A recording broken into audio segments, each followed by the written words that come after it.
La fe de nuestros padres. Por Philip K. Dick. En las calles de Hanoi se encontró frente a un vendedor ambulante sin piernas que iba sobre un carrito de madera y llamaba con gritos chillones a todos los transeúntes. Chien disminuyó la marcha, escuchó, pero no se detuvo. Los asuntos del Ministerio de Artefactos Culturales ocupaban su mente y distraían su atención. Era como si estuviera solo, y no lo rodearan los que iban en bicicletas y ciclomotores y motos a reacción. Y asimismo, era como si el vendedor sin piernas no existiera. Camarada, lo llamó sin embargo, y persiguió hábilmente a Chien con su carrito, propulsado por una batería a helio. Tengo una amplia variedad de remedios vegetales y testimonios de miles de clientes satisfechos. Descríbeme tu enfermedad y podré ayudarte. Está bien, dijo Chien, deteniéndose, pero no estoy enfermo. Excepto, pensó, de la enfermedad crónica de los empleados del Comité Central. El oportunismo profesional poniendo a prueba en forma constante las puertas de toda posición oficial, incluyendo la mía. Por ejemplo, puedo curar las afecciones radiactivas, canturreó el vendedor ambulante, persiguiéndolo aún. O aumentar, si es necesario, la potencia sexual. Puedo hacer retroceder los procesos cancerígenos, incluso los temibles melanomas, lo que podríamos llamar cánceres negros. Alzando una bandeja de botellas, pequeños recipientes de aluminio y distintas clases de polvos en recipientes de plástico, el vendedor canturreó. Si un rival insiste en tratar de usurpar tu ventajosa posición burocrática, puedo darte un ungüento que bajo su apariencia de bálsamo cutáneo es una toxina increíblemente efectiva.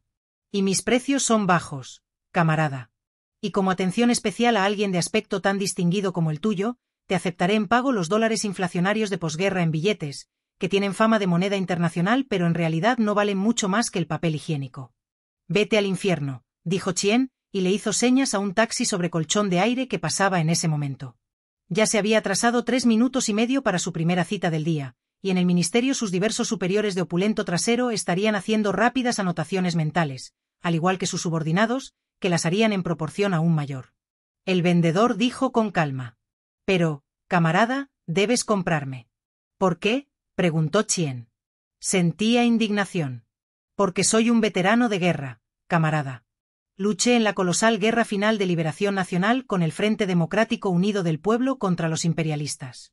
Perdí mis extremidades inferiores en la batalla de San Francisco, ahora su tono era triunfante y socarrón. Es la ley. Si te niegas a comprar las mercancías ofrecidas por un veterano, te arriesgas a que te multen o que te envíen a la cárcel, además de la deshonra. Con gesto cansado, Chien indicó al taxi que siguiera. Concedido, dijo. Está bien, debo comprarte. Dio un rápido vistazo a la pobre exhibición de remedios vegetales, buscando uno al azar. Decidió, señalando un paquetito de la última hilera y envuelto en papel. El vendedor ambulante se rió. Eso es un espermaticida, camarada. Lo compran las mujeres que no pueden aspirar a la píldora por razones políticas. Te sería poco útil. En realidad no te sería nada útil, porque eres un caballero. La ley no exige que te compre algo útil, dijo Chien en tono cortante. Solo que debo comprarte algo. Me llevaré ese. Metió la mano en su chaqueta acolchada, buscando la billetera, henchida por los billetes inflacionarios de posguerra con los que le pagaban 4 veces a la semana, en su calidad de servidor del gobierno. Cuéntame tus problemas, dijo el vendedor. Chien lo miró asombrado. Atónito ante la invasión de su vida privada, por alguien que no era del gobierno. Está bien, camarada, dijo el vendedor, al ver su expresión. No te sondearé. Perdona. Pero como doctor, como curador naturista, lo indicado es que sepa todo lo posible. Lo examinó, con sus delgados rasgos sombríos. ¿Miras la televisión mucho más de lo normal?, preguntó de pronto. Tomado por sorpresa, Chien dijo. Todas las noches. Menos los viernes, cuando voy al club a practicar el enlace de novillos, ese arte esotérico importado del oeste. Era su única gratificación. Aparte de eso, se dedicaba por completo a las actividades del partido. El vendedor se estiró y eligió un paquetito de papel gris. $60 de intercambio, declaró. Con garantía total. Si no cumple con los efectos prometidos, devuelves la porción sobrante y se te reintegra todo el dinero, sin rencor. ¿Y cuáles son los efectos prometidos?, dijo Chien, sarcástico. Descansa los ojos fatigados por soportar los absurdos monólogos oficiales, dijo el vendedor. Es un preparado tranquilizante. Tómalo cuando te encuentres expuesto a los secos y extensos sermones de costumbre que Chien le dio el dinero, aceptó el paquete, y siguió su camino. La ordenanza que ha establecido a los veteranos de guerra como clase privilegiada es una mafia, pensó. Hacen presa en nosotros, los más jóvenes, como aves de rapiña. El paquetito gris quedó olvidado en el bolsillo de su chaqueta mientras entraba al imponente edificio de posguerra del Ministerio de Artefactos Culturales, y a su propia oficina, bastante majestuosa, para comenzar su día de trabajo. En la oficina lo esperaba un caucásico adulto, corpulento, vestido con un traje de seda de Hong Kong marrón, cruzado, con chaleco. Junto al desconocido caucásico estaba su propio superior inmediato, Esuma Chopin. Chopin hizo las presentaciones en cantonés, un dialecto que dominaba bastante mal. Señor Tung Chien, le presento al señor Darius Petel. El señor Petel será el director de un nuevo establecimiento ideológico y cultural que se va a inaugurar en San Francisco, California. El señor Petel ha dedicado una vida rica y plena al apoyo de la lucha del pueblo por destronar a los países del bloque imperialista mediante la utilización de instrumentos pedagógicos. De ahí su alta posición. Se estrecharon la mano. ¿Té? Le preguntó Chien. Apretó el botón del ibachi infrarrojo y en un instante el agua comenzó a burbujear en el adornado recipiente de cerámica de origen japonés. Cuando se sentó ante su escritorio, vio que la fiel señorita Exi había preparado la hoja de información, confidencial, sobre el camarada Petel. Le dio un vistazo mientras simulaba efectuar un trabajo de rutina. El benefactor absoluto del pueblo se ha entrevistado personalmente con el señor Petel, y confía en él, dijo Chopin. Eso es algo fuera de lo común. La escuela de San Francisco aparentará enseñar las filosofías taoístas comunes, pero, desde luego, en realidad mantendrá abierto para nosotros un canal de comunicación con el sector joven intelectual y liberal de los Estados Unidos occidentales. Aún hay muchos vivos, desde San Diego a Sacramento, calculamos que unos 10.000. La escuela aceptará 2.000. El enrolamiento será obligatorio para los que seleccionemos. Usted estará relacionado en forma importante con los programas del señor Petel. El agua del té está hirviendo. Gracias, murmuró Chien, dejando caer la bolsita de té Lipton en el agua. Chopin prosiguió. Aunque el señor Petel supervisará la confección de los cursos educativos presentados por la escuela a su cuerpo de estudiantes, todos los exámenes escritos serán enviados a su oficina para que usted efectúe un estudio experto, cuidadoso, ideológico de ellos. En otras palabras, señor Chien, determinará cuál de los 2.000 estudiantes es confiable, quienes responden realmente a la programación y quienes no. Ahora serviré el té, dijo Chien, haciéndolo ceremoniosamente. Hay algo de lo que debemos darnos cuenta, dijo Petel en un cantonés retumbante aún peor que el de Chopin. Una vez perdida la guerra contra nosotros, la juventud norteamericana ha desarrollado una aptitud notable para disimular. Dijo la última palabra en inglés. Como no la entendía, Chien se volvió interrogante hacia su superior. Mentir, explicó Chopin. Pronunciar las consignas correctas en lo superficial, pero creerlas falsas interiormente, dijo Petel. Los exámenes escritos de este grupo se parecerán mucho a los de los auténticos. ¿Quiere decir que los exámenes escritos de 2.000 estudiantes pasarán por mi oficina?, preguntó Chien. No podía creerlo. Eso es un trabajo absorbente, no tengo tiempo para nada que se parezca. Estaba espantado. Dar aprobación o negativa crítica oficial a un grupo astuto como el que usted prevé, gesticuló. Me cago en, comenzó en inglés. Parpadeando ante el brutal insulto occidental, Chopin dijo. Usted tiene un equipo. Además, puede incorporar otros ayudantes. El presupuesto del ministerio, aumentado este año, lo permitirá. Y recuerde, el mismo benefactor absoluto del pueblo eligió al señor Petel. Ahora su tono era ominoso, aunque solo sutilmente. Lo necesario para penetrar en la histeria de Chien y debilitarla hasta que se transformara en sumisión. Al menos momentánea. Para subrayar su afirmación, Chopin caminó hasta el fondo de la oficina, se detuvo ante el tridirretrato tamaño natural del benefactor absoluto. Luego puso en funcionamiento el pasacinta montado tras el retrato. El rostro del benefactor absoluto se movió y brotó de él, una homilía familiar, modulada en acentos más que familiares. Luchen por la paz, hijos míos, entonó con suavidad, con firmeza. Ajá, dijo Chien, aún perturbado, pero ocultándolo. Era posible que una de las computadoras del ministerio pudiese clasificar los exámenes escritos. Podía emplearse una estructura de sino quizá, junto a un preanálisis del esquema de corrección o incorrección ideológica. El asunto podía transformarse en rutina. Probablemente. He traído cierto material y me gustaría que usted lo analice, señor Chien, dijo Darius Petel. Corrió el cierre de un desagradable y anticuado portafolio de plástico. 2 ensayos de examen, dijo mientras le pasaba los documentos a Chien. Esto nos permitirá saber si usted está capacitado para el trabajo. Se volvió hacia Chopin. Sus miradas se encontraron. Tengo entendido que si usted tiene éxito en la empresa será nombrado viceconsejero del ministerio, y su excelencia el benefactor absoluto del pueblo le otorgará personalmente la medalla Kisterigian. Petel y Chopin le brindaron una sonrisa de cauteloso acuerdo. La medalla Kisterigian, repitió Chien como un eco. Aceptó los exámenes escritos, les dio un vistazo mostrando una tranquila indiferencia. Pero en su interior el corazón vibraba con tensión mal disimulada. ¿Por qué estos 2? Quiero decir, ¿qué tengo que buscar en ellos, señor? Uno es obra de un progresista dedicado, un miembro leal del partido, cuyas convicciones han sido investigadas a fondo, dijo Petel. El otro es un joven estiliagi de quien se sospecha que sostiene degeneradas criptoideas imperialistas de pequeño burgués. Le corresponde decidir, señor, a quién pertenece cada trabajo. Leyó el título del primer ensayo. Doctrinas del benefactor absoluto anticipadas en la poesía de Baha ad-Din Zuhail. Del siglo XIII. Arabia. Al hojear las primeras páginas, Chien vio una estrofa que le era familiar. Se llamaba Muerte y la había conocido durante la mayor parte de su vida adulta, educada. Fallará una vez, fallará 2 veces. Solo elige una entre muchas horas. Para él, no hay profundidad ni altura. Es todo una llanura en donde busca flores. Poderoso, dijo Chien. Este poema. El autor utiliza el poema para referirse a la sabiduría ancestral desplegada por el benefactor absoluto en nuestras vidas cotidianas, de modo que ningún individuo esté seguro, dijo Petel al notar que los labios de Chien se movían releyendo la estrofa. Todos somos mortales, y solo la causa suprapersonal, históricamente esencial, sobrevive. Y así debe ser. ¿Estaría usted de acuerdo con él? ¿Con este estudiante, quiero decir? Oh, Petel hizo una pausa. Quizás esté en realidad satirizando las proclamas de nuestro benefactor absoluto. Precavido, Chien dijo. Permítame examinar el otro texto. No necesita más información.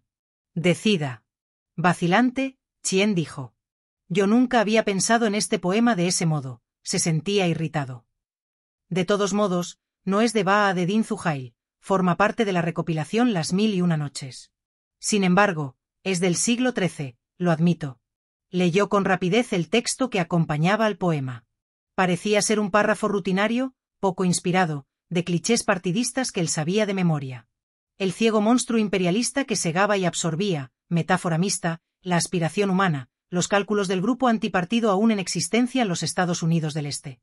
Se sentía sordamente aburrido, y tan poco inspirado como el estudiante del examen. Debemos perseverar, declaraba el texto. Eliminar los restos del Pentágono en las montañas Catskills, dominar a Tennessee y sobre todo el bolsón de reaccionarios empecinados de las colinas rojas de Oklahoma. Suspiró. Creo que debemos permitir que el señor Chien pueda considerar este difícil material cómodamente, dijo Chopin. Luego se dirigió a Chien. Tiene permiso para llevarlo a su departamento, esta noche, y juzgarlos en sus horas libres. Efectuó una reverencia entre burlona y solícita. Fuera o no un insulto, había librado a Chien del anzuelo, y Chien se lo agradecía. Son ustedes muy bondadosos al permitirme cumplir con esta nueva y estimulante labor en mis horas libres. De estar vivo, Mikoyan los aprobaría, murmuró. Bastardos, se dijo, incluyendo en el insulto tanto a su superior como al caucásico Petel. Arrojándome un clavo ardiente como este, y en mis horas libres. Es obvio que el Partido Comunista de Estados Unidos tiene problemas. Sus academias de adoctrinamiento no cumplen su trabajo con la excéntrica y muy terca juventud yanqui. Y se han ido pasando este clavo ardiente de uno a otro hasta que llegó a mí.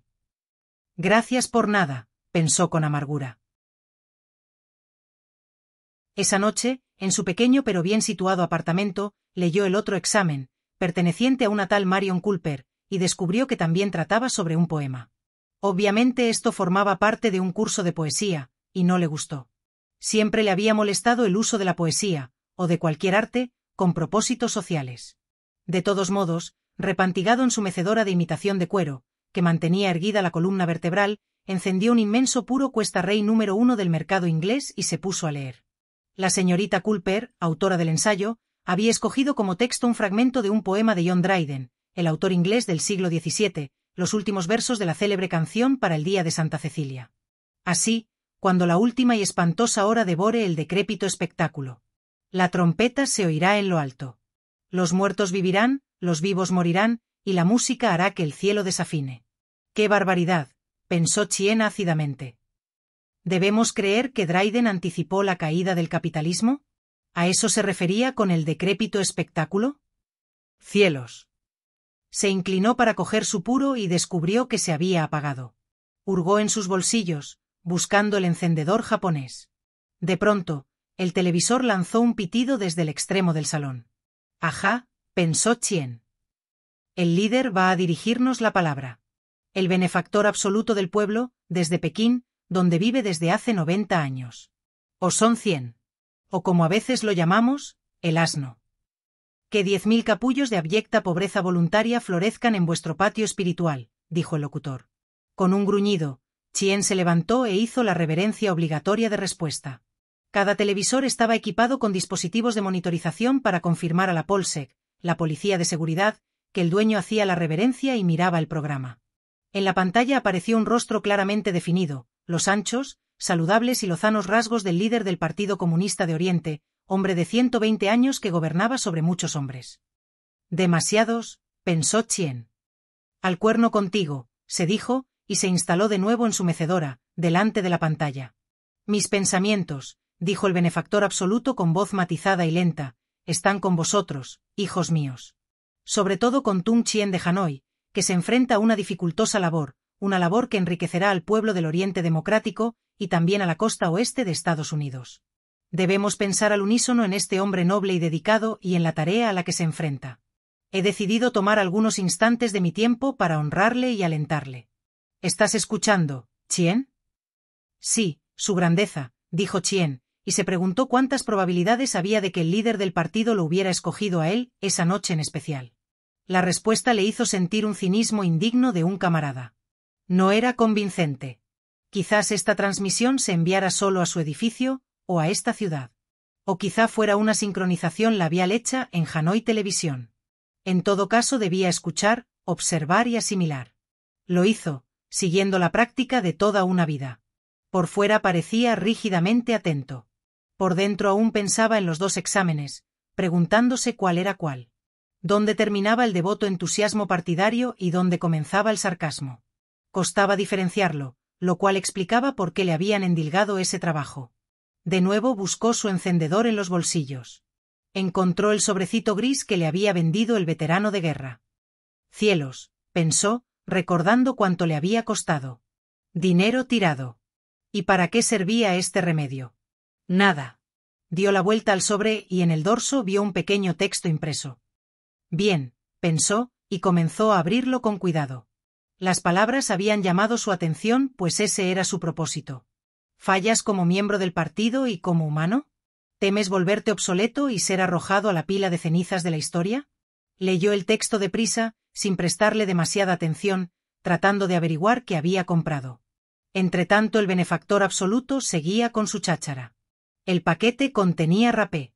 Finísimos gránulos negros como pólvora cuyo atractivo aroma le cosquilleaba en la nariz.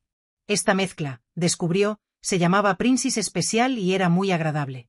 En una época había probado rapé, ya que durante un tiempo se había prohibido fumar tabaco, por razones de salud, cuando estudiaba en la Universidad de Pekín.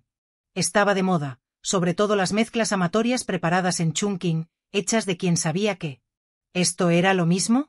Cualquier sustancia aromática podía añadirse al rapé, desde una esencia hasta cangrejo pulverizado, al menos así lo parecía, sobre todo una mezcla inglesa llamada High Dry Toast, la cual había bastado para terminar con sus deseos de inhalar tabaco. En la pantalla, el benefactor absoluto peroraba monótonamente mientras Chien olía ese polvo y leía la descripción. Lo curaba todo, desde llegar tarde al trabajo, hasta enamorarse de una mujer de ideas políticas dudosas. Interesante. Pero típico de la publicidad. Llamaron a la puerta. Se levantó, fue hasta la puerta y la abrió con pleno conocimiento de lo que encontraría. Allí estaba Mo Kuei, el menudo guardián del edificio, con sus ojos duros, siempre alerta. Se había puesto el brazalete y el casco de metal, demostrando que esto iba en serio. Camarada trabajador Chien, recibí una llamada de las autoridades televisivas. Usted no mira su pantalla de televisión y en cambio manipula un paquete de contenido dudoso. Extrajo un formulario y un lapicero. 2 marcas rojas. Ahora se le ordena sumariamente adoptar una postura cómoda y relajada ante la pantalla para brindar al líder toda su atención. Sus palabras, esta noche, van dirigidas particularmente a usted, camarada, a usted. Lo dudo, refunfuñó Chien. ¿Qué quiere decir? Dijo Kuei, pestañeando. El líder gobierna a 8.000 millones de camaradas.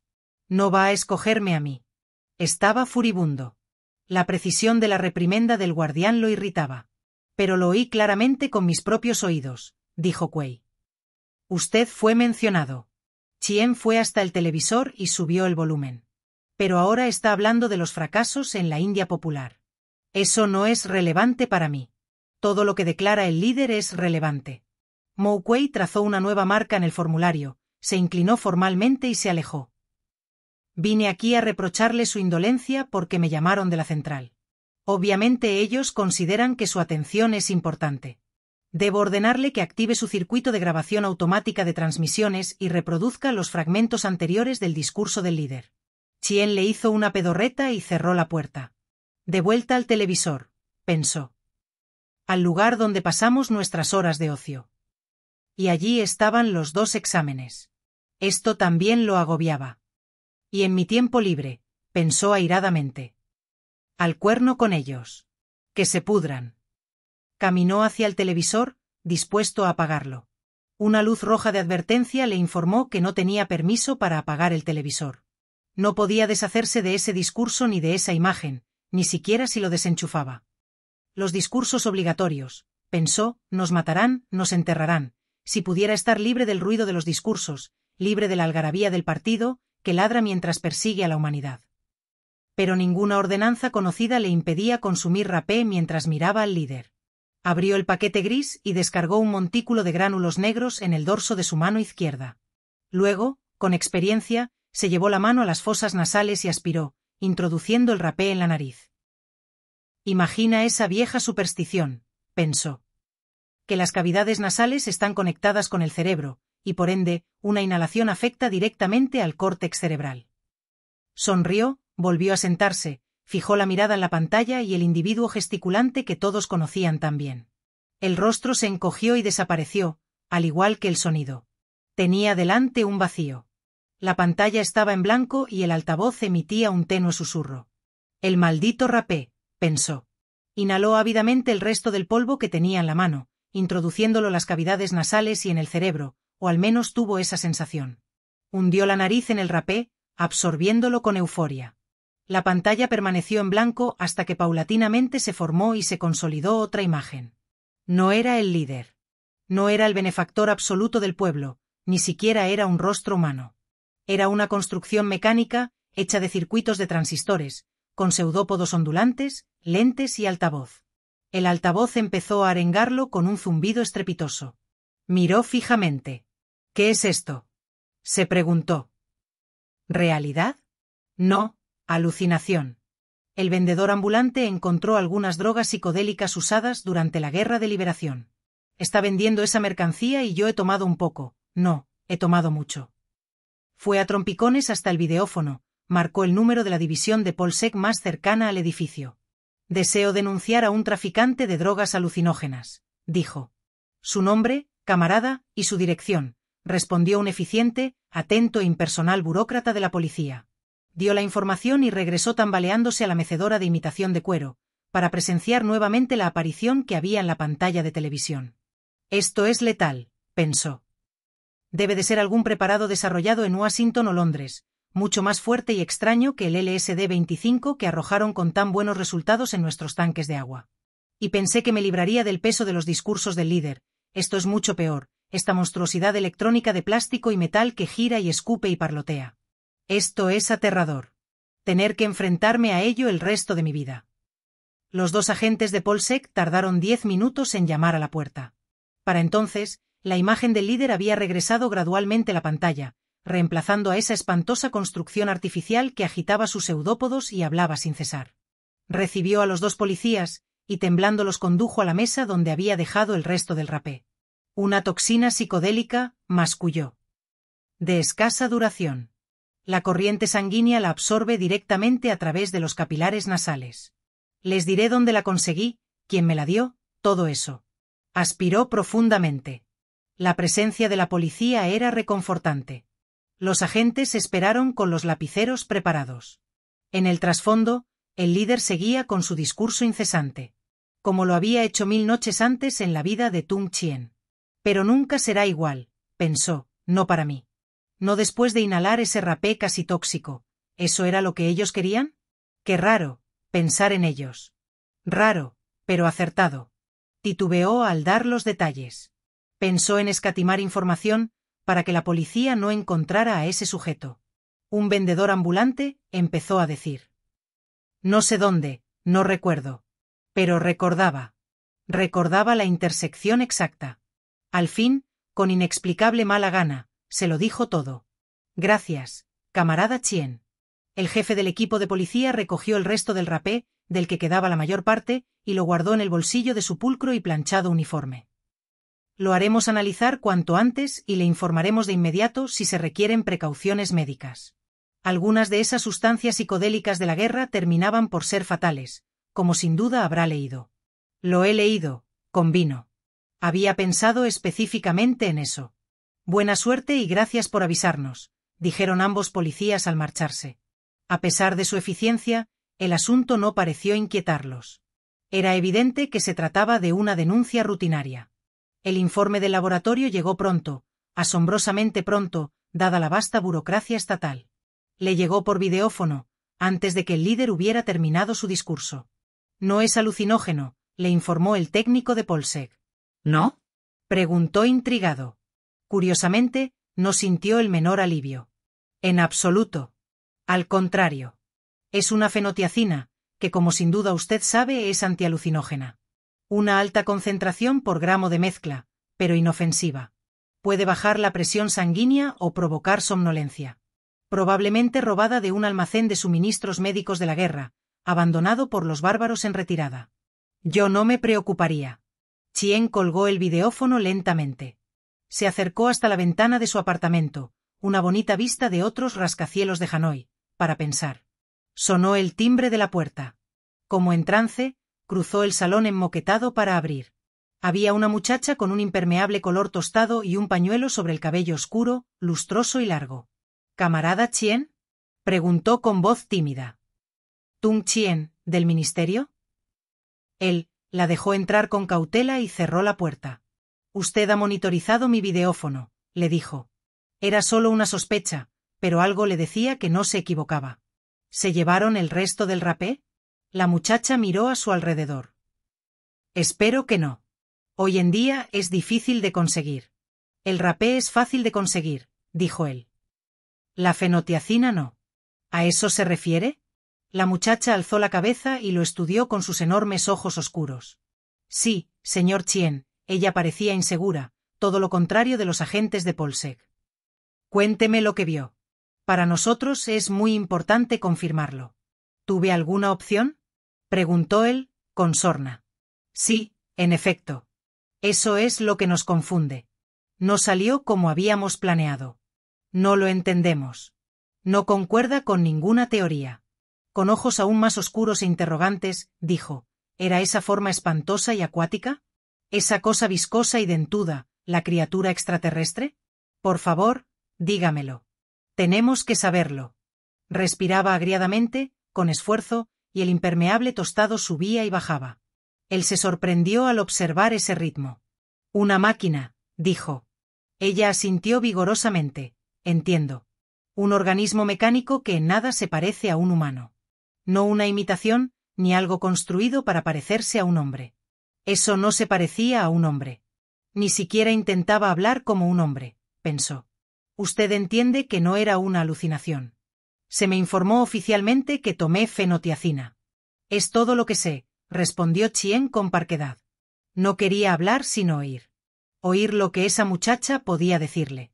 Bien, señor Chien, ella inhaló profunda e irregularmente. Si no era una alucinación, ¿qué era? ¿Qué nos queda? ¿Aquello que llaman extraconciencia? ¿Podría ser eso? Él no respondió.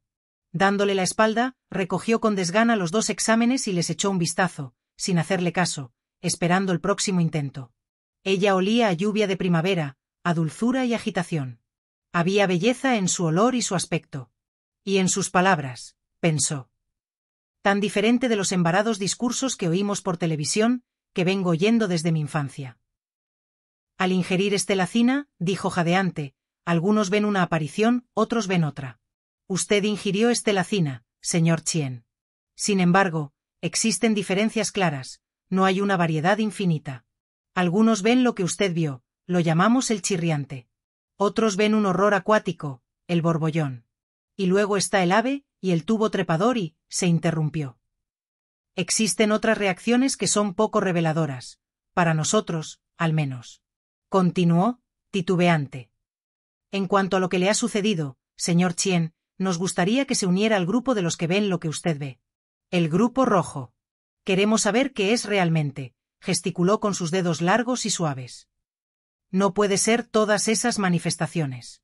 Su tono era candorosamente apremiante. Chien se relajó un poco. ¿Usted qué ve?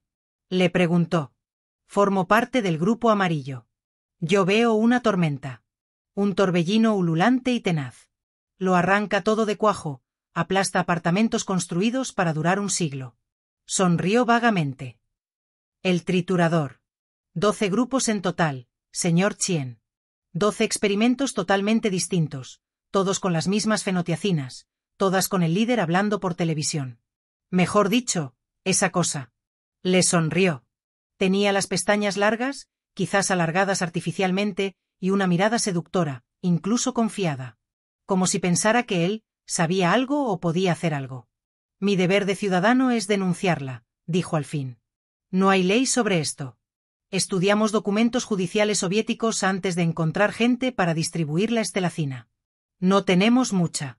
Debemos distribuirla con mucho cuidado. Usted nos parecía una buena opción, un joven burócrata de posguerra en ascenso. Cogió los exámenes que él tenía en la mano. ¿Le han pedido una pollectura? ¿Pollectura? No conocía el término. Estudiar algo que se ha dicho o escrito para ver si coincide con el actual punto de vista del partido. La gente de su nivel lo llama lectura, ¿verdad? De nuevo sonrió. Cuando ascienda un paso más, con el señor Chopin, conocerá esa expresión. Y añadió sombríamente, y con el señor Petel.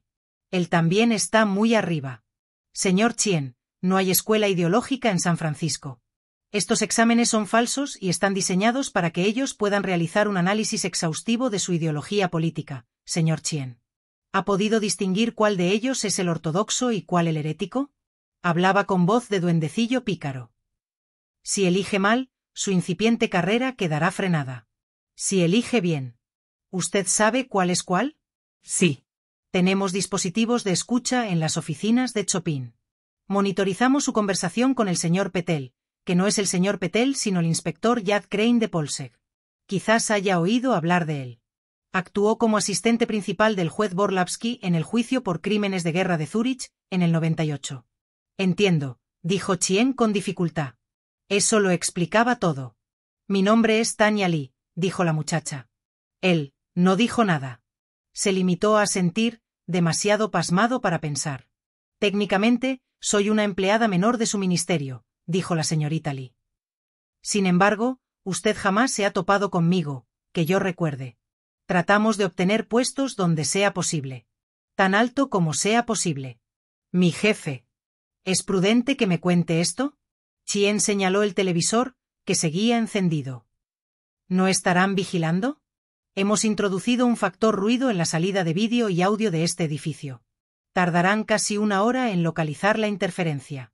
Así que tenemos, echó un vistazo al reloj que llevaba en la delgada muñeca. 15 minutos más. Todavía estamos seguros. Dígame qué examen es el ortodoxo. ¿Eso es todo lo que le importa? ¿De veras? ¿Qué otra cosa debería importarme? ¿No lo entiende, señor Chien? Usted ha descubierto algo. El líder no es el líder.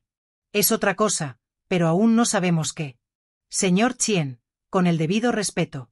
¿Alguna vez hizo analizar el agua que bebe? Sé que parece paranoico, ¿pero lo ha hecho? No, claro que no. Sabía que le diría ella. Nuestros análisis, dijo la señorita Lee, indican que está saturada de alucinógenos. Lo está, lo ha estado y lo estará. No los que se usaban durante la guerra. No los que provocan desorientación, sino un derivado sintético del cornezuelo llamado Datrox 3. Usted lo bebe en este edificio desde que se levanta. Lo bebe en restaurantes y en otros apartamentos que visita. Lo bebe en el ministerio. Todo se distribuye desde una fuente central y común. El tono era lúgubre y feroz. Hemos resuelto ese problema. En cuanto lo descubrimos, supimos que cualquier buena fenotiazina serviría para contrarrestarlo. Lo que no sabíamos era que había una variedad de experiencias auténticas. Racionalmente no tiene sentido. La alucinación debería diferir de una persona a otra, y la experiencia real debería ser universal. Está todo al revés. 12 alucinaciones mutuamente excluyentes, eso sería fácil de entender. Pero no una alucinación y 12 realidades. Dejó de hablar y estudió los 2 exámenes, arrugando el entrecejo. El del poema árabe es el ortodoxo. Si usted responde esto, confiarán en usted y le darán un puesto más alto. Subirá otro peldaño en la jerarquía del partido. Con una sonrisa, sus dientes eran perfectos y adorables, concluyó. Mire lo que ha recibido a cambio de su inversión de esta mañana. Su cabeza estará segura durante un tiempo. Con nuestro respaldo. No la creo. Instintivamente, era presa de su recelo, el recelo de alguien que se había pasado una vida entre los esbirros de la rama Hanoi del Partido Comunista de Oriente. Conocían infinitos modos de eliminar a sus rivales, y él había empleado algunos, y también los había sufrido en carne propia. Este podía ser un método nuevo que él desconocía. Todo era posible. Esta noche el líder lo mencionó en su discurso, dijo la señorita Lee. ¿No le pareció extraño? ¿Usted entre todo el mundo? Un burócrata menor de un ministerio modesto. Lo admito. Sí, me pareció extraño. Pero era auténtico. El benefactor absoluto está preparando un cuadro selecto de jóvenes de la posguerra, para infundir nueva vida a la reseca y moribunda jerarquía de viejos carcas y propagandistas del partido. Su grandeza lo escogió por el mismo motivo que nosotros. Si da los pasos correctos, su carrera puede llevarlo a la cima. Al menos por un tiempo, según sabemos. Así son las cosas. Así que todos tienen fe en mí, pensó Chien. Todos excepto yo. Y menos después de esta experiencia con el rapé antialucinatorio. Había hecho temblar años de confianza, justificadamente. Sin embargo, comenzaba a recobrar el equilibrio. Lo sintió regresar, al principio un goteo, luego un torrente. Fue al videófono, alzó el receptor y se dispuso, por segunda vez esa noche, a marcar el número de la Policía de Seguridad de Hanoi. Entregarme, dijo la señorita Lee, sería la segunda decisión más regresiva que usted podría tomar. Les diré que me trajo aquí para sobornarme. Que usted creía, dado mi puesto en el ministerio, que yo sabría qué examen escoger. ¿Y cuál sería la primera decisión más regresiva? No tomar otra dosis de fenotiazina, dijo la señorita Lee sin alterarse. Colgando el teléfono, Tung Chien pensó, no sé lo que me ocurre. 2 fuerzas. Por una parte, el partido y su grandeza. Por la otra, esta muchacha y su presunto grupo. Unos quieren que ascienda en la jerarquía del partido. Los otros. ¿Qué quería Tanya Lee? Por debajo de las palabras, más allá de la pátina casi trivial de desprecio por el partido, por el líder, por las pautas éticas del Frente Unido Democrático Popular, ¿qué quería de él? ¿Usted se opone al partido? Preguntó con curiosidad. No. Pero, Chien gesticuló dubitativamente, eso es todo lo que hay. Partido y antipartido. Usted debe de estar a favor del partido, entonces. La miró desconcertado. Ella sostuvo la mirada sin inmutarse. Ustedes tienen una organización, y se reúnen. ¿Qué se proponen destruir? ¿La actividad normal del gobierno? ¿Son ustedes como los traidores estudiantes universitarios de Estados Unidos durante la guerra de Vietnam, que detenían envíos de tropas, se manifestaban? Las cosas no fueron así, suspiró la señorita Lee. Pero eso no importa. Solo queremos saber quién o qué nos lidera. Debemos infiltrarnos lo suficiente para contar con alguien, un joven teórico en ascenso, por ejemplo, a quien puedan invitar a charlar personalmente con el líder, ¿entiende? Dijo levantando la voz. Consultó el reloj, obviamente ansiosa de marcharse. Los 15 minutos terminarían pronto. Pocas personas ven al líder, como usted sabe. Es decir, pocos lo ven de veras. Está casi recluido debido a su avanzada edad. Tenemos una esperanza. Si usted supera esta tramposa prueba, y con mi ayuda lo hará, será invitado a una de las fiestas exclusivas que el líder celebra de vez en cuando, y que no se mencionan en los periódicos. ¿Entiende ahora? Elevó la voz con frenética desesperación. Entonces sabríamos. Si usted pudiera entrar allí bajo la influencia de la droga antialucinógena, si pudiera verlo cara a cara tal cual es. Y así terminar mi vida de funcionario público. Quizá mi vida a secas. Usted está en deuda con nosotros, replicó Tanya Lee, palideciendo. Si no le hubiera dicho qué examen escoger, habría elegido mal y su laboriosa carrera habría concluido de todos modos. Habría sido suspendido sin siquiera saber que le estaban examinando. Tenía una probabilidad del 50%, protestó él débilmente. No. Ella sacudió la cabeza. El ensayo herético está lleno de expresiones propias de la jerga del partido. Prepararon a propósito los dos textos para tenderle una trampa. Ellos querían que usted fracasara. Una vez más estudió los dos exámenes, sintiéndose confundido. ¿Tenía razón la señorita Lee? Quizá. Podría ser. Era creíble, conociendo los funcionarios del partido como los conocía, y sobre todo a Chopin, su superior. Se sintió fatigado, derrotado. Usted quiere un quid pro quo. Ya hizo algo por mí, obtuvo la respuesta a ese examen del partido. Usted ya ha cumplido su parte. ¿Qué me impide echarla con cajas destempladas? No tengo por qué hacer nada. Su voz resonaba con la frialdad emocional que era tan habitual en los círculos del partido. Habrá otras pruebas mientras continúa su ascenso, dijo la señorita Lee. Y también lo ayudaremos. Estaba tranquila, serena. Sin duda había previsto esta reacción. ¿Cuánto tiempo tengo para pensarlo? Preguntó Chien. Ahora me iré. No tenemos prisa. No lo van a invitar a la villa del río Yangtze la próxima semana, ni siquiera el próximo mes. Fue hasta la puerta, la abrió, se detuvo. A medida que vaya siendo sometido a esas pruebas subrepticias, nos comunicaremos con usted para darle las respuestas. En esas ocasiones, se verá con alguno de nosotros. Quizá no sea yo. Probablemente sea ese veterano de guerra lisiado quien le venda las respuestas correctas cuando usted salga del ministerio. Sonrió fugazmente, una sonrisa velada. Pero un día, inesperadamente, recibirá una pomposa invitación formal y oficial, y cuando vaya a la villa estará sedado con estelacina, quizá la última dosis de nuestra menguante provisión. Buenas noches. Cerró la puerta. Se había ido. Por Dios, pensó Chien. Ellos pueden extorsionarme por lo que hice, y ella ni siquiera se molestó en mencionarlo. En semejante situación, ni vale la pena mencionarlo. ¿Pero extorsionarme para qué? Ya había dicho la Polsec que le habían dado una droga que resultó ser una fenotiazina. Entonces ellos saben, comprendió. Me vigilarán. Estarán alerta. Técnicamente, he infringido una ley, pero, estarán vigilando, sin duda. En definitiva, vigilaban siempre. Se relajó un poco al pensar en eso. A través de los años se había acostumbrado, igual que todos los demás. Veré al benefactor absoluto del pueblo tal como es, pensó. Lo cual quizá nadie haya hecho. ¿Cómo será? ¿Cuál de las categorías no alucinatorias? Categorías que yo ni siquiera conocía, una visión que puede trastornarme por completo.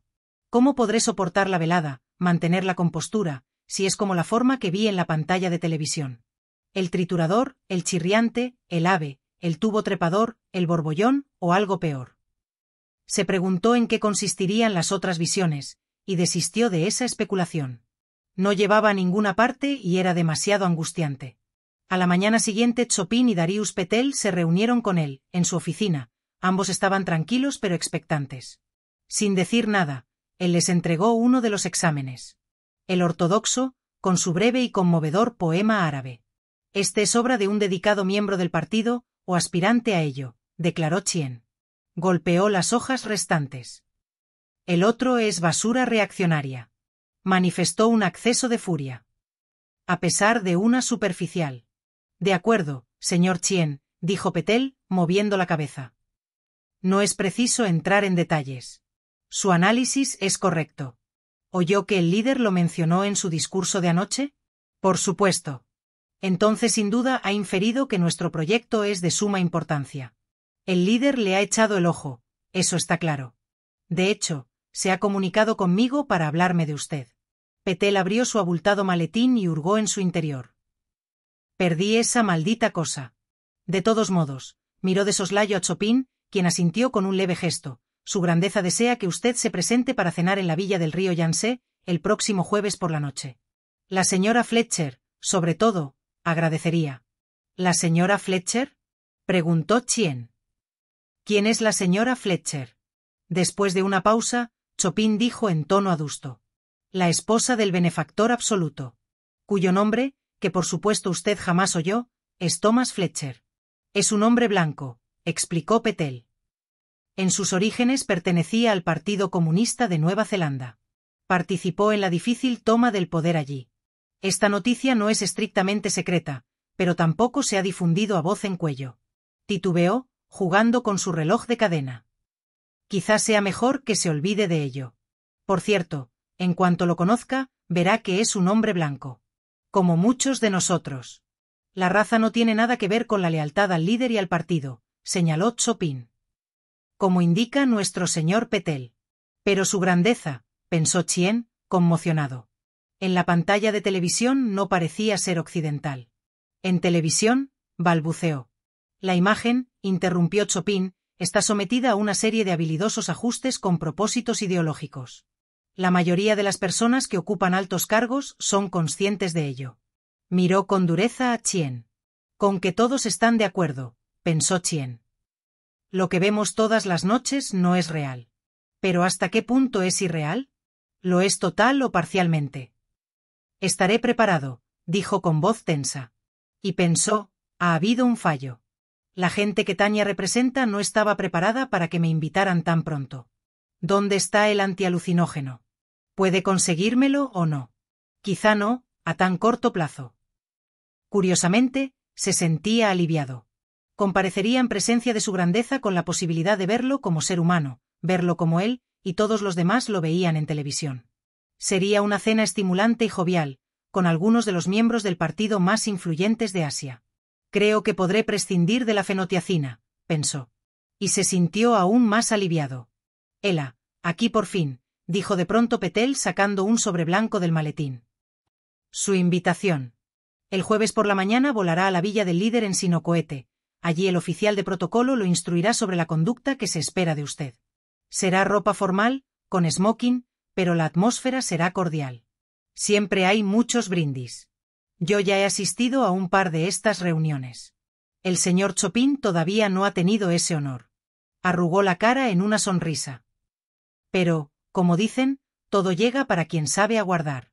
Lo dijo Benjamin Franklin. Para el señor Chien ha llegado prematuramente, diría yo, señaló Chopin encogiéndose de hombros con resignación. Pero en ningún momento se me ha pedido opinión. Una cosa, le dijo Petel a Chien. Cuando vea a su grandeza en persona, quizás sufra alguna decepción. En tal caso, procure no evidenciarlo. Siempre tendemos a verlo como algo más que un hombre. Así nos han entrenado. Pero a la mesa es, un poco vulgar. En ciertos aspectos es como nosotros. Quizás se complazca, por ejemplo, en una actividad oral agresiva y pasiva moderadamente humana. Puede que cuente alguna anécdota subida de tono o beba demasiado. Con franqueza, nadie sabe de antemano cómo resultarán estas cosas, pero en general se prolongan hasta la madrugada. Así que sería prudente aceptar la dosis de anfetaminas que le ofrecerá el oficial de protocolo. ¿Cómo?, dijo Chien. Esto era novedoso e interesante. Para tener más energía, y para contrarrestar el efecto de la bebida. Su grandeza tiene una notable capacidad para permanecer despierto. Con frecuencia sigue en pie y pletórico de energías cuando todos los demás se han derrumbado. Un hombre notable, intervino Chopin. Creo que sus extravagancias solo demuestran que es un individuo excepcional. Y adaptable. Es como el hombre renacentista ideal, como Lorenzo de Médicis. En efecto, concedió Petel. Estudió a Chien con tal intensidad que él sintió los mismos escalofríos de la noche anterior. ¿Me conducen de una trampa a otra?, se preguntó. Esa muchacha sería un agente de la Polsek que me sondeaba, dispuesta a descubrir una vena desleal y antipartidaria en mí. Eludiré a ese veterano sin piernas al salir del trabajo. Cogeré otro camino para regresar a mi apartamento. Tuvo éxito. Ese día eludió al vendedor ambulante, y también el siguiente, y así hasta el jueves. El jueves por la mañana el vendedor salió de debajo de un camión aparcado y le cerró el paso, situándose frente a él. ¿Y mi medicación?, preguntó el vendedor. ¿Ayudó? Sé que fue así. La fórmula se remonta a la dinastía Sung. Sé que ayudó. Déjame pasar, dijo Chien. ¿Tendrías la bondad de responder? No hablaba con el tono gimoteante que se podría esperar de un vendedor callejero marginal, y su voz firme impactó en Chien. La oía con toda claridad. Laudan clear, como decían las tropas títeres imperialistas tiempo atrás. Sé lo que me diste, dijo Chien. Y no quiero más. Si cambio de parecer, puedo comprarlo en una farmacia. Gracias. Echó a andar, pero el vendedor lisiado lo persiguió con su carrito. La señorita Li habló conmigo, dijo el vendedor en voz alta. Chien gruñó y apretó el paso, vio un aerotaxi y se dispuso a llamarlo. Esta noche irás a la cena de la villa del río Yangtze, dijo el vendedor, jadeando en su esfuerzo para alcanzarlo. Toma la medicación ahora, imploró, ofreciéndole un sobre. Por favor, camarada Chien. Por tu bien, por el bien de todos nosotros. Así sabremos con qué nos enfrentamos. Cielo santo, quizá no sea de la tierra. Es lo que más tememos. ¿No lo entiendes, Chien? ¿Qué es tu condenada carrera comparada con eso? Si no averiguamos. El taxi se posó en la acera y abrió las puertas. Chien se dispuso a abordarlo. Él sobrevoló junto a él, rebotó en la entrada del taxi y aterrizó en el piso mojado por la lluvia. Por favor, dijo el vendedor. Y no te costará nada. Hoy es gratis. Solo tómala, úsala antes de la cena. Y no consumas las anfetaminas. Estimulan el tálamo, y están contraindicadas cuando se usa un supresor adrenal como la fenotiacina. La puerta del taxi se cerró detrás de Chien, y éste se sentó. ¿A dónde, camarada?, preguntó el piloto robot. Chien dio el número de identificación de su apartamento. Ese vendedor imbécil logró introducir su sórdida mercancía en mi pulcro interior, dijo el robot. Fíjese, está junto a sus pies. Chien vio el paquete. Apenas un sobre común. Supongo, pensó, que así es como te llegan las drogas. De pronto están allí. Vaciló un instante y lo recogió. Como la vez anterior, había un texto además del producto, pero esta vez estaba escrito a mano. Una letra femenina. La señorita Li. Nos sorprendió la súbita invitación, pero gracias al cielo estábamos preparados. ¿Dónde estuvo usted el martes y el miércoles? De todos modos, aquí tiene, y buena suerte. Me comunicaré con usted durante la semana. No quiero que trate de encontrarme. Quemó la nota en el cenicero del taxi. Y conservó los gránulos oscuros. Todo este tiempo, pensó. Alucinógenos en el suministro de agua. Año tras año. Durante décadas. Y no en tiempos de guerra, sino en tiempos de paz. Y no en el bando enemigo, sino en el nuestro. Malditos canallas, quizá deba consumir esto. Quizá deba averiguar qué es. E informar al grupo de Tanya. Lo haré, decidió. También sentía una gran curiosidad. Una emoción inconveniente, como bien sabía. La curiosidad podía ser fatal en el trabajo, sobre todo en las actividades del partido. Y en ese momento lo dominaba por completo. Se preguntó si duraría toda la noche. Sí, cuando llegara el momento, inhalaría lo del sobre. El tiempo lo diría. Diría eso y todo lo demás. Somos flores que se recogen en la planicie, pensó. Como decía el poema árabe. Trató de recordar el resto del poema, pero no pudo. Quizá fuera mejor así. El oficial de protocolo de la villa, un japonés llamado Kimo Okubara, alto y gruñón, obviamente exluchador, lo estudió con innata hostilidad, incluso después de haber presentado su invitación con letras caladas y demostrado su identidad. Sorprende que molestarte en venir, masculló Okubara. ¿Por qué no quedarte a ver televisión? Nadie echarte de menos. Hasta ahora pasarlo bien sin ti. Ya he mirado la televisión, replicó Chien. De todos modos estas cenas rara vez se televisaban. Eran demasiado lujuriosas. Los hombres de Okubara lo cachearon en busca de armas, incluyendo la posibilidad de un supositorio anal. Luego le devolvieron su ropa. Sin embargo, no encontraron la fenotiacina, porque él ya la había ingerido. Los efectos de esa droga duraban 4 horas. Sería más que suficiente. Y, como había dicho Tanya, era una gran dosis. Se sentía torpe, mareado. Su lengua se movía espasmódicamente, parecía el mal de Parkinson, un desagradable efecto colateral que él no había previsto. Pasó una muchacha desnuda de la cintura para arriba, con un largo cabello cobrizo que le caía sobre los hombros y la espalda. Interesante. Del otro lado, apareció otra muchacha desnuda, esta vez desde el trasero para arriba. Interesante, también.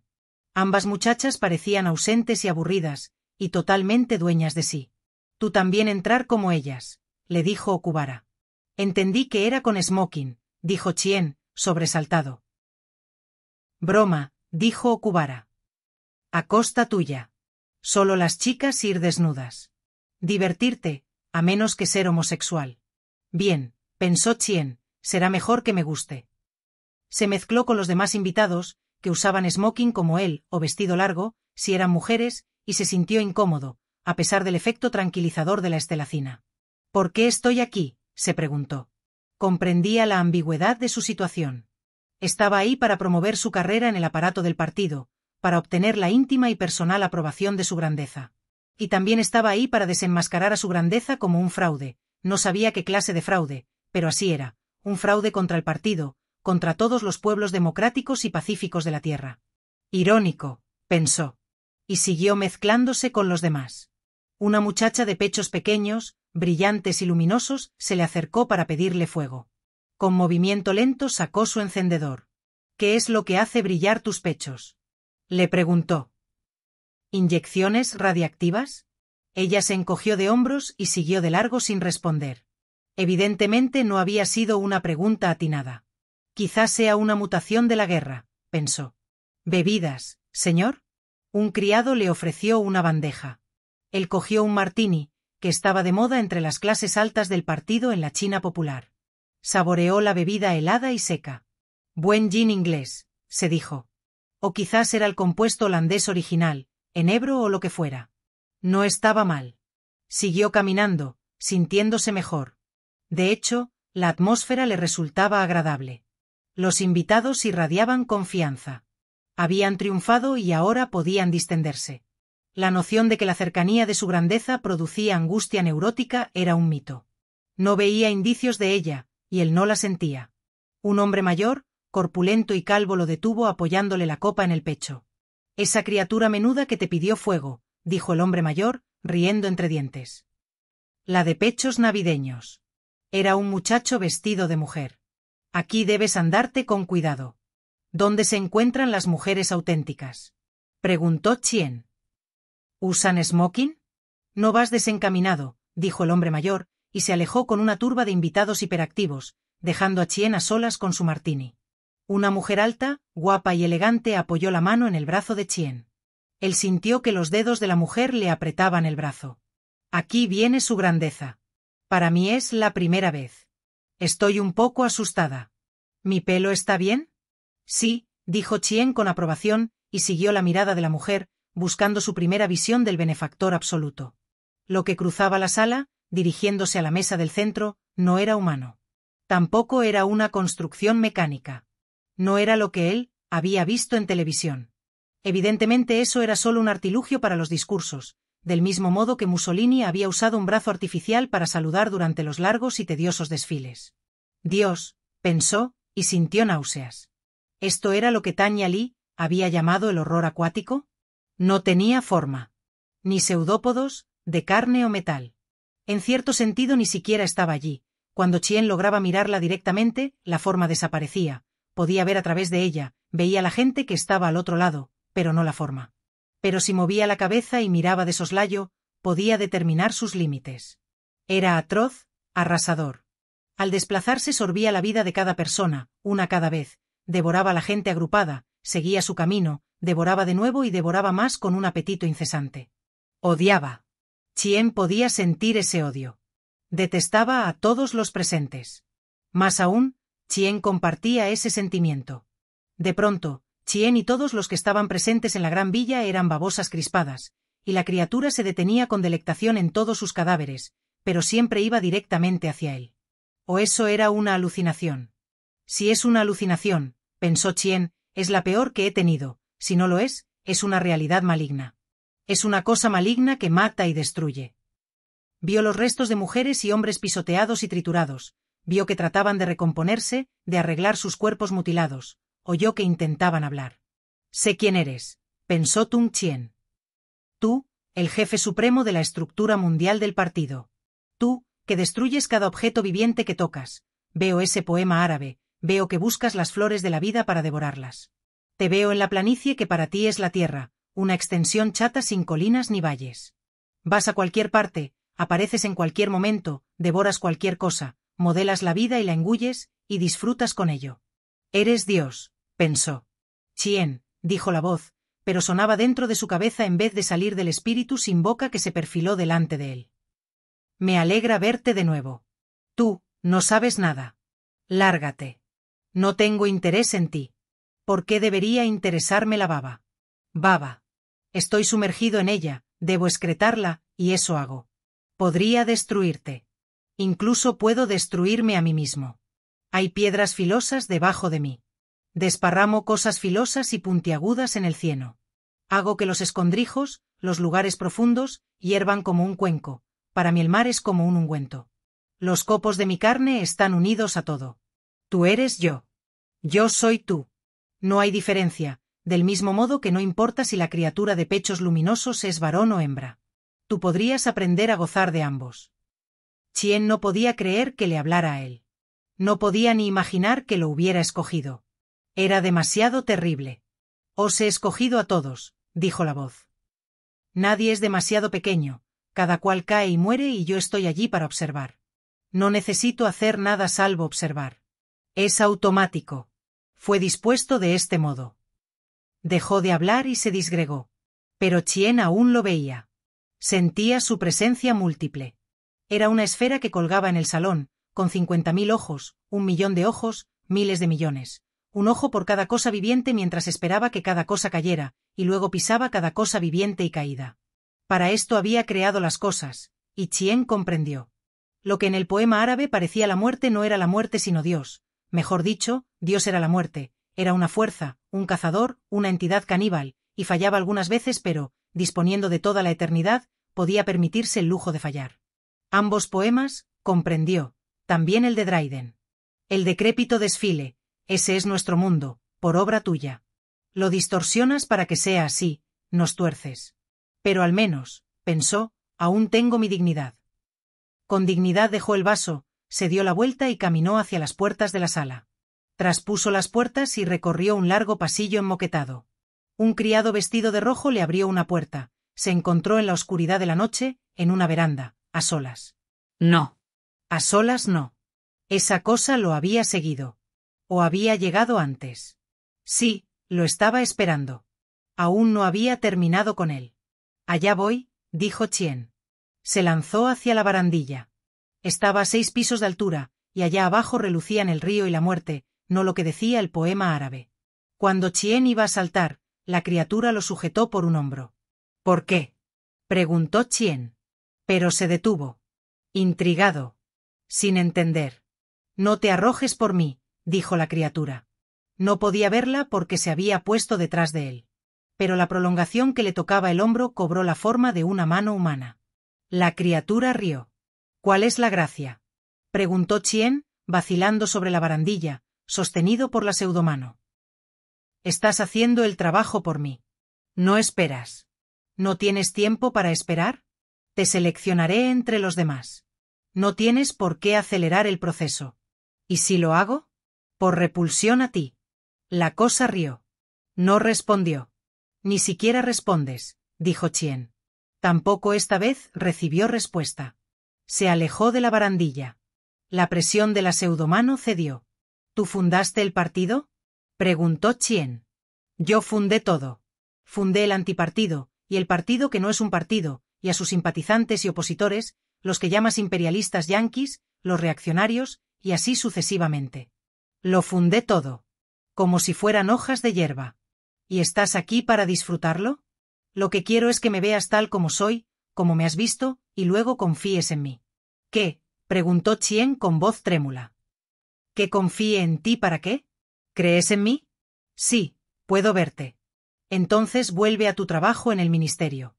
Dile a Tanya Lee que viste a un anciano agotado y obeso que bebe demasiado y pellizca el trasero de las chicas. Santo Dios. Mientras sigas viviendo, sin poder detenerte, te atormentaré. Te privaré poco a poco de todo lo que posees o deseas. Y cuando estés a punto de morir, te desvelaré un misterio. ¿Cuál es el misterio? Los muertos vivirán, los vivos morirán. Yo mato lo que vive. Salvo lo que ha muerto. Y te diré esto, hay cosas peores que yo. Pero no las conocerás porque para entonces te habré matado. Ahora regresa al comedor y prepárate para la cena. No cuestiones lo que hago. Lo hice mucho antes de que hubiera un Tung Chien y lo seguiré haciendo mucho después. Chien golpeó con todas sus fuerzas. Y experimentó un dolor violento en la cabeza. Y oscuridad, sensación de caída. Después de eso, oscuridad de nuevo. Te atraparé, pensó. Haré que tú mueras también. Que sufras. Sufrirás, igual que nosotros, tal como sufrimos nosotros. Te destruiré. Juro por Dios que te destruiré. Y te dolerá. Tanto como a mí me duele ahora. Cerró los ojos. Alguien lo sacudió bruscamente y oyó la voz de Kimo Okubara. De pie, borrachín. Andando. Necesito un taxi, dijo él, sin abrir los ojos. Taxi ya esperar. Tú a casa. Vergüenza. Escena violenta, escandalosa. Levantándose penosamente, abrió los ojos y se miró. El líder a quien seguimos. Pensó, es el Dios único y verdadero. Y el enemigo contra quien luchamos y hemos luchado también es Dios. Tienen razón, está en todas partes. Pero yo no entendía lo que eso significaba. Mirando al oficial de protocolo, pensó, tú también eres Dios. Así que no hay modo de escapar, ni siquiera saltando. Como pensaba hacer, por instinto. Tiritó. Mezclar bebida con drogas, protestó Okubara. Carrera arruinada. Verlo ocurrir muchas veces. Largo de aquí. Caminó tambaleándose hacia la gran puerta central de la villa del río Yangtze. Dos criados con penachos de plumas, vestidos como caballeros medievales, abrieron la puerta ceremoniosamente. Buenas noches, señor, saludó uno de ellos. Púdrete, dijo Chien, y se perdió en la noche. A las 3 menos cuarto de la mañana, mientras permanecía insomne en el salón de su apartamento, fumando un Cuesta Rey Astoria tras otro, llamaron a la puerta. Al abrirla, vio a Tanya Lee, arrebujada en su abrigo, el rostro encogido de frío. Los ojos de la muchacha ardían de curiosidad. No me mires así, dijo él, con malos modos. El puro se había apagado. Volvió a encenderlo. Ya me han mirado bastante. ¿Lo viste?, dijo ella. Él asintió. Tanya se sentó en el brazo del diván. ¿Qué puedes decirme?, preguntó al rato. Vete de aquí, tan lejos como puedas, dijo Chien. Vete muy lejos. Y luego recordó. Nunca habría distancia suficiente. Recordó que también había leído eso. Olvídalo. Se levantó y fue a la cocina a preparar café. Tanya lo siguió. ¿Tan malo fue?, preguntó.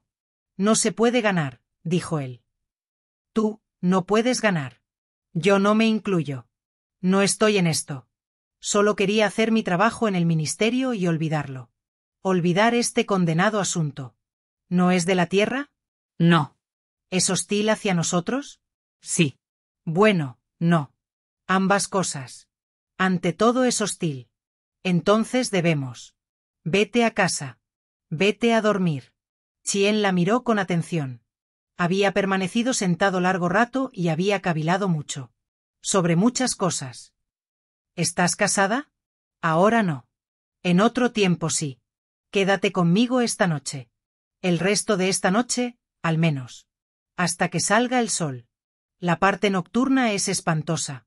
Me quedaré, dijo Tanya, desabrochándose el cinturón del impermeable, pero necesito algunas respuestas. ¿Qué quería decir Dryden al hablar de la música que haría desafinar al cielo? No lo entiendo. ¿Qué le hace la música al cielo? Todo el orden celestial del universo termina, dijo ella mientras colgaba el impermeable en el armario del dormitorio. Debajo llevaba un suéter rayado color naranja y pantalones ceñidos. ¿Y eso es malo?, preguntó él. Ella reflexionó. No lo sé. Supongo que sí. Es atribuirle demasiado poder a la música, dijo él. ¿Conoces esa expresión pitagórica acerca de la música de las esferas? Respondió Tanya. Se sentó en la cama y se quitó los zapatos. ¿Crees en eso? Preguntó él. ¿O crees en Dios? Dios. Tanya se echó a reír. Eso se terminó con la locomotora de vapor. ¿De qué hablas? ¿De Dios o de un Dios? Se le acercó, escrutándole el rostro. No me mires así, dijo él, con brusquedad. No quiero que nadie me vuelva a mirar. Se alejó, irritado. En mi opinión, si Dios existe se interesa muy poco por los asuntos humanos, dijo Tanya. Esa es mi teoría. Le importa un rábano si triunfa el mal, o si la gente y los animales son heridos y mueren. Con franqueza, no lo veo por aquí. Y el partido siempre ha negado toda forma de... ¿Alguna vez viste a Dios? ¿Cuando eras niña? Claro. Cuando niña. Pero también creía. ¿Alguna vez has pensado que el bien y el mal son distintos nombres de la misma cosa? ¿Que Dios podría ser bueno y malo al mismo tiempo? Te prepararé un trago, dijo Tanya, y caminó descalza hacia la cocina. El triturador. El chirriante. El borbollón y el ave y el tubo trepador, además de otros nombres y formas, no sé. Tuve una alucinación durante la cena. Enorme. Terrible. Pero la estelacina provocó una peor. ¿Existe algún modo de luchar contra esa cosa que viste? ¿Esa aparición que llamas alucinación pero que obviamente no lo era? Cree en ella, dijo Chien. ¿Y qué gano con eso? Nada, suspiró él. Nada en absoluto. Estoy cansado. No quiero un trago. Solo vamos a la cama. De acuerdo. Ella regresó al dormitorio y empezó a quitarse el suéter. Luego hablaremos con más calma. Una alucinación es piadosa comparada con esto, dijo Chien. Ojalá tuviera una. Quiero otra vez la mía. Quiero ser lo que era antes de que tu vendedor me diera esa fenotiacina. Ven a la cama. Está calentita. Tibia y acogedora. Él se quitó la corbata, la camisa, y vio en su hombro derecho la marca, el estigma, que la criatura le había dejado al impedir que saltara. Huellas lívidas que parecían imborrables. Se puso la chaqueta del pijama para ocultarlas. De cualquier modo, dijo Tanya mientras él se metía en la cama, tu carrera ha avanzado muchísimo. ¿No estás contento? Claro, dijo él, moviendo la cabeza a ciegas en la oscuridad. Muy contento. Ven aquí, dijo Tanya, rodeándolo con los brazos. Y olvídate de todo lo demás. Al menos por ahora. Chien se acercó a ella, haciendo lo que ella pedía y lo que él quería. Tanya era habilidosa, y pronto entró en acción. Logró excitarlo e hizo su parte. No se molestaron en hablar hasta que al fin ella suspiró y se relajó. Ojalá pudiéramos seguir para siempre, dijo él. Fue para siempre, dijo Tanya. Esto está fuera del tiempo. Es ilimitado como un mar.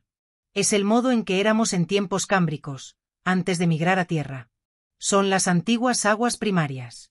Solo logramos regresar cuando hacemos esto. Por eso significa tanto. Y en aquellos días no estábamos separados. Era como una gran gelatina, como esas cosas viscosas que llegan flotando a la playa. Llegan flotando y mueren, dijo él. ¿Me traes una toalla? ¿O un paño? Pidió Tanya. Lo necesito. Él entró en el baño en busca de una toalla. Allí, ahora estaba desnudo, se fijó de nuevo en su hombro, vio la huella de la criatura que lo había sujetado, rescatado, quizá para jugar con él un poco más. Inexplicablemente, la marca sangraba. Se limpió la sangre con una esponja y siguió brotando, sin parar. Al ver eso, se preguntó cuánto tiempo le quedaba. Quizás solo unas horas. Regresó a la cama. ¿Podemos seguir? Preguntó. Claro. Si aún tienes energías. De ti depende. Ella lo miró sin pestañear, apenas visible en la penumbra.